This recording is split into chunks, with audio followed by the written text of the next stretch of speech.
abbreviations of rough ER. Okay, so that's what you want to put in there. Then,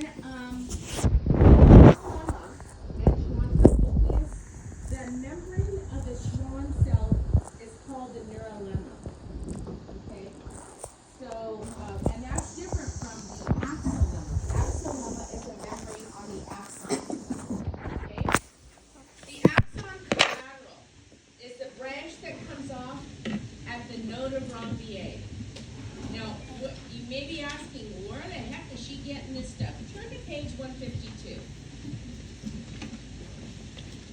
in your lab manual.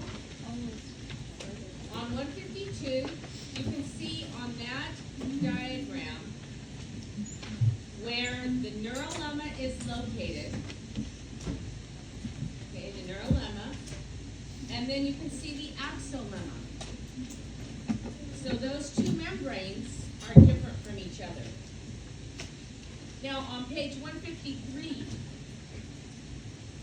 I want you to notice that between two adjacent Schwann cells, there's a space. That's called the node of Ranvier. Okay? And that's where I have exposed axolemma. So on that 153, you can see what the neurolemma is, aka cell membrane of the Schwann cell, or the cell membrane of the neurolemma site. Okay? You can see that the Schwann cell is actually the myelin sheath. The cell makes the myelin. Okay? So the diagrams at the end of the labs hopefully are beneficial to you, so you have a different perspective on it. Yep.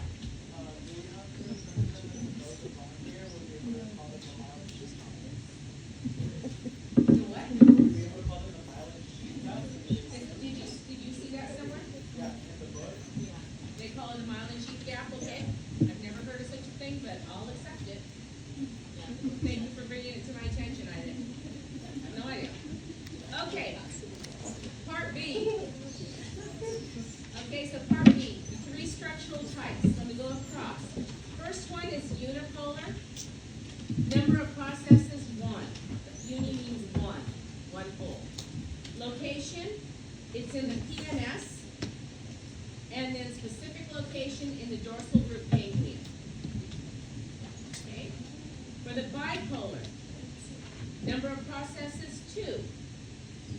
Location, it's going to be in the bipolar. That's going to be in the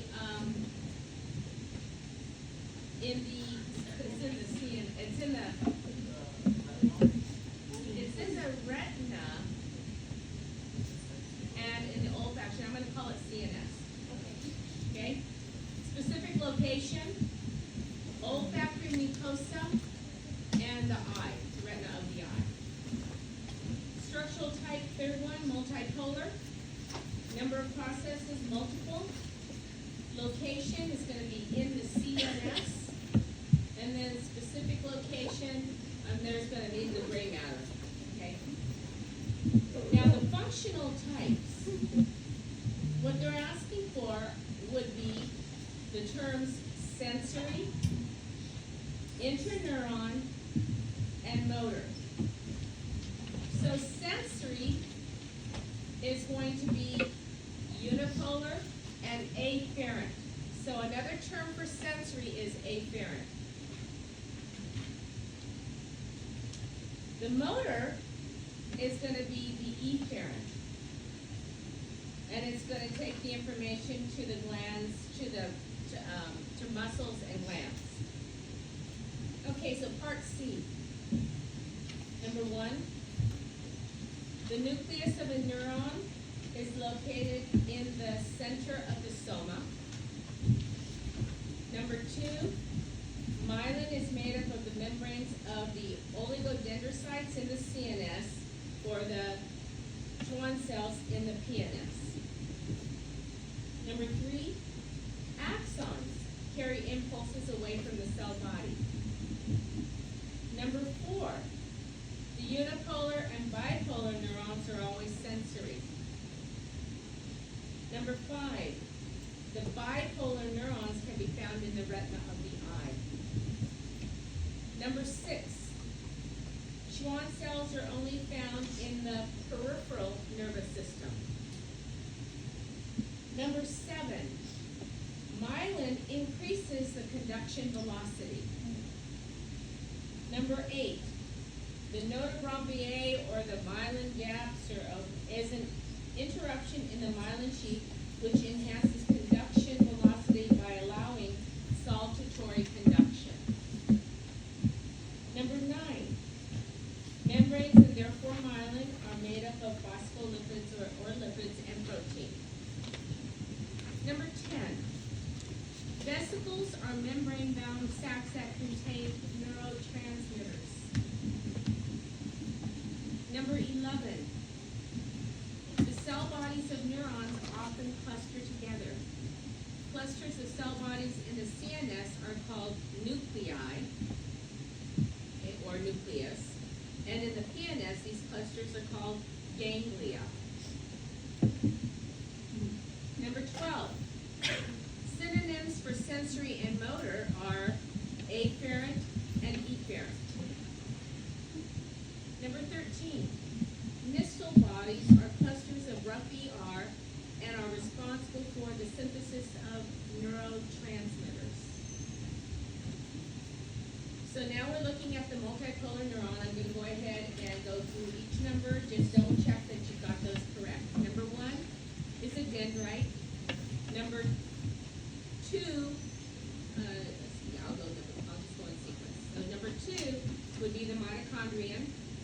Number 3 is the Nissl body. Number 4 is the nucleolus. Number 5 is the nucleus. Number 6 is the axon hillock. Number 7 is the soma, or the cell membrane of the soma. Number 8 is called the initial segment of the axon. Number 9 is a collateral axon, or an axon collateral. Number 10 is the node of Rambier, or myelin gap. Myelin sheath gap, whatever you call it. Number 11 is terminal branches. Number 12 is a Schwann cell. Number 13 is the nucleus of the Schwann cell. And then number 14 are the axon terminals or terminal neurons. Okay. Part E. Number 1. Now this is referring to the diagram on the previous page.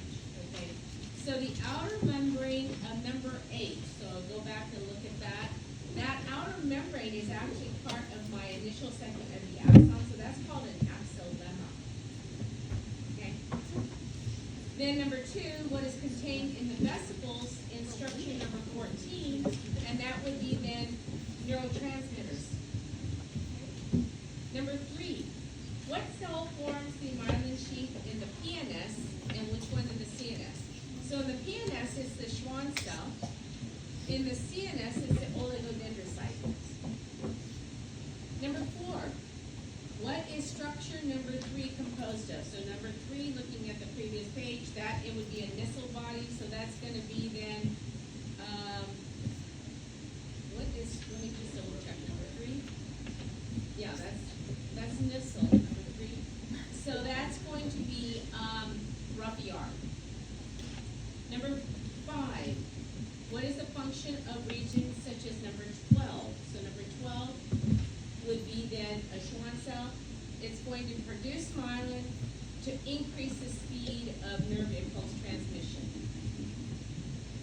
Number 6, what is the significance of region number 6? So that axon hillock is, it really, okay, the question is not correct. Okay. If I'm looking at number 7, the initial segment of the axon, that's the important location, because that's what we're going to talk about on Thursday, where summation comes together. Okay, whether or not the axon is going to fire happens right there. So that's where the axon production potential originates. So let's see, then number 7, you can draw the bipolar. Easy enough, center, cyton, and then 2 extensions. Oh wait, yeah, bipolar. Unipolar, you can see it on the slide. Multipolar, I'm just asking you to kind of give an idea of what that would look like. Okay, now part G. So the type of neuroglia, I'm just putting it in my order. Astrocytes in the CNS. Function, they're going to serve as a filtering, okay, blood-brain barrier. Number 2, I put down as ependymal. CNS, it's ciliated cells, epithelial cells that line the brain ventricles. Number 3, microglia. CNS, those are microglia cells. Number 4, the oligodendrocyte is in the CNS, and that's what's going to produce myelin and surround then the axon in the CNS. Number 5, the satellite cells are in the PNS, and they support and protect the cyton of the unipolar neuron. And then number 6, the Schwann cell in the PNS surrounds the axon, produces then the myelin for saltatory production. Okay, so then there are diagrams on page 152, 153. Again, a review of neuroglia on 154, 155, so just kind of review for you. And then on 156, all that information that you were asked to fill in, it's right there on that one